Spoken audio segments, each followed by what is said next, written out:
అంటే already part 1 కే ఎంతో మామూలుగా పార్ట్ 1 చూసాం, తర్వాత మళ్ళీ పార్ట్ 2 కి ఎక్కడో వెళ్ళిపోయింది. ఇప్పుడు పార్ట్ 3 అంటే ఇక అల్లు అర్జున్ సార్ మనం ఊహించలేము అది, కానీ చాలా మంచిగా చేసిండు, చాలా మంచిగా అనిపించింది. యాక్టింగ్ కూడా న్యాచురల్ గా ఉంది, ఫ్యామిలీతో అందరు రావచ్చు, పిల్లలు అందరు రావచ్చు. అంటే ఐ మీన్ ఏది కూడా మంచిగా ఇంత ఆల్మోస్ట్ మంచిగా ఉంది. ఫ్యామిలీ ఓరియంటెడ్ గా ఫిలిం మీద చూసుకోవచ్చు. ఎవరు కూడా ఏదైనా ఒక 350 రూపాయలు టికెట్ పెట్టి కొన్నా అనుకున్న వాళ్ళకు లాస్ ఏం కాదు, నేను చెప్తున్నా 100% చాలా మంచిగా ఉంది ఫిలిం మాత్రం. ఇక చెక్ చేయాలి మనం.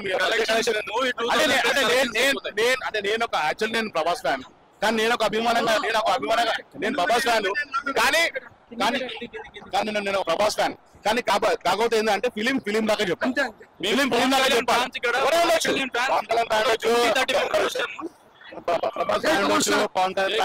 ఎవరైనా ఉండొచ్చు, కాకపోతే ఫిలిం మొత్తం చూడాలి, ఫిలిం మొత్తం తీయాలని.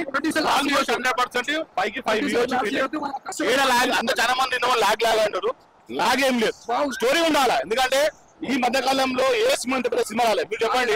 ఆల్మోస్ట్ అందరు సినిమా థియేటర్ పోతే 2 hours 1.5 hours అట్లనే ఉన్నాయి, కానీ ఈ సినిమా 3 hours ఉంది, చాలా మంచిగా ఉంది. ఏడా బోరింగ్ లేదు, పాటలు ఉన్నాయి, అది ఉన్నాయి. మళ్ళీ మధ్యలో సీన్లో వచ్చి ఒక ఐటమ్ సాంగ్ ఉంది. అందరూ ఆల్మోస్ట్ ఆల్రెడీ హీరో హీరోని అనుకుంటే మళ్ళీ సీన్లో యాడ్ అయ్యింది. మళ్ళీ విలన్ 3 పార్ట్ 1 ఇంట్లో పార్ట్ 2 మళ్ళీ పార్ట్ 3 మనం వెయిట్ చేసుకోవాలి. అది బుల్లెట్ పుష్పరాజ్ అయిపోయింది.